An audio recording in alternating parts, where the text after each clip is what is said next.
Pour contrôler le diabète, nous avons différents moyens. Nous avons évidemment les glycémies capillaires, l'hémoglobine glyquée, qui est le taux de sucre des 3 derniers mois, vu que c'est le sucre qui s'est fixé sur les globules rouges.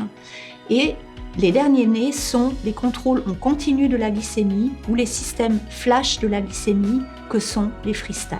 Par rapport aux normes glycémiques, donc les recommandations de l'Association suisse du diabète sont celles-ci. La glycémie avant repas, c'est-à-dire la préprandiale, un contrôle idéal se situe entre 5 et 7. C'est acceptable jusqu'à 8 et au-dessus de 8, c'est trop élevé.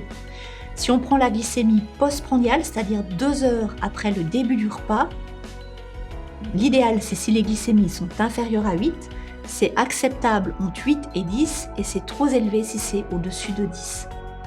Attention, si votre appareil marque HI, c'est que la glycémie est très élevée, au-dessus de l'intervalle de mesure de système, donc ça dépend des appareils, mais en général c'est au-dessus de 30 mmol par litre. Si l'appareil marque low, c'est que la glycémie est beaucoup trop basse, au-dessous de l'intervalle de mesure de glycémie, c'est-à-dire inférieur à 1,2 mmol par litre. Quant à la fréquence des glycémies, cela dépend de beaucoup de facteurs. Ça dépend du type de diabète, de l'âge du patient, ça dépend du type de traitement, de l'espérance de vie, etc. Donc pensez qu'on peut aussi proposer aux patients de faire ces glycémies en escalier, c'est-à-dire de les faire une fois par jour à des heures différentes, soit le matin un jour, le lendemain à midi, le surlendemain le soir. Pour la conservation de l'insuline, il est nécessaire de regarder la date évidemment de péremption de l'insuline.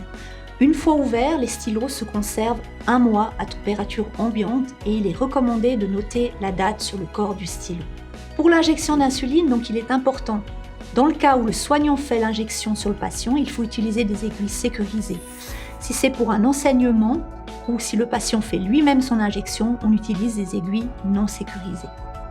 Les principaux lieux d'injection qu'on utilise, c'est le ventre et les cuisses. Mais il y a aussi d'autres endroits qu'on peut utiliser, comme les bras ou au-dessus des fesses. Ça, c'est davantage utilisé en pédiatrie chez les enfants.